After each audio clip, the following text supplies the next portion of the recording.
ഇൻസ്റ്റാഗ്രാമിൽ നമ്മൾ reels upload ചെയ്യുമ്പോൾ ആ റീൽസിന് നല്ല റീച്ച് കിട്ടാൻ സഹായിക്കുന്ന ഒരു ഫാക്ടറാണ് ട്രെൻഡിങ് ഓഡിയോസ്. അപ്പോൾ ഈ ട്രെൻഡിങ് ഓഡിയോസ് എങ്ങനെ കണ്ടുപിടിക്കുക എന്നുള്ളതാണ് നമ്മൾ ഇന്നത്തെ വീഡിയോ. അപ്പോൾ അതിനെ നമ്മുടെ ഇൻസ്റ്റാഗ്രാം ഓപ്പൺ ചെയ്യുക. അതിനകത്ത് താഴെ റീൽസിൻ്റെ ടാബ് ഉണ്ട്, അത് സെലക്ട് ചെയ്യുക. അപ്പോൾ അതിനകത്ത് നമുക്ക് കുറേ റീൽസ് കാണാൻ സാധിക്കും. അപ്പോൾ അതിനൊക്കെ താഴെ ഒരു മ്യൂസിക്കിൻ്റെ സിമ്പിൾ കാണുന്നുണ്ടോ? ആ സിമ്പിൾ ഒന്ന് നോട്ട് ചെയ്തോളൂ.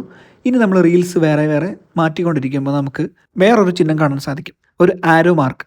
ആ ഒരു ആരോ മാർക്ക് കാണിക്കുന്നതാണ് ട്രെൻഡിങ് ഓഡിയോസ്. ഇതുപോലെ ഇതിപ്പോൾ ഒരു ട്രെൻഡിങ് ഓഡിയോ ആണ്. നമുക്ക് ആ ഓഡിയോ ഒന്ന് ക്ലിക്ക് ചെയ്ത് സെലക്ട് ചെയ്ത് നോക്കാം. അപ്പോൾ ആ ഓഡിയോക്കകത്ത് ചെല്ലുമ്പോൾ നമുക്ക് അതിനകത്ത് കാണാൻ സാധിക്കുന്നത് അതൊരു ട്രെൻഡിങ് ആണ് എന്ന് എഴുതി കാണിച്ചിട്ടുണ്ട്. എത്ര റീൽസ് യൂസ് ചെയ്തിട്ടുണ്ട് എന്നൊക്കെ കാണാൻ സാധിക്കും. അപ്പോൾ ഇത് വെച്ചിട്ട് നമുക്കൊരു റീൽസ് ഉണ്ടാക്കുമ്പോൾ നമുക്ക് അത്യാവശ്യം റീച്ച് കിട്ടാൻ സാധിക്കും. പക്ഷേ നമ്മുടെ റീൽസ് നമ്മുടെ ഈ മ്യൂസിക്കിന് മാച്ച് ആവുന്ന രീതിയിലുള്ളൊരു കണ്ടന്റ് ആയിരിക്കണം. ഇനി ഇതേപോലെ വേറൊരു കാര്യം എന്നുള്ളത്, ഈ ട്രെൻഡിങ് ഓഡിയോസ് തന്നെ എടുക്കുമ്പോൾ അവിടെ മുകളിലത്തെ ആരോയിൽ ക്ലിക്ക് ചെയ്യുമ്പോൾ ട്രെൻഡിങ് ഓഡിയോസിൻ്റെ ടോപ്പ് 50 ലിസ്റ്റാണ് നമുക്ക് ഈ കാണാൻ സാധിക്കുന്നത്. 50 ടോപ്പ് ട്രെൻഡിങ്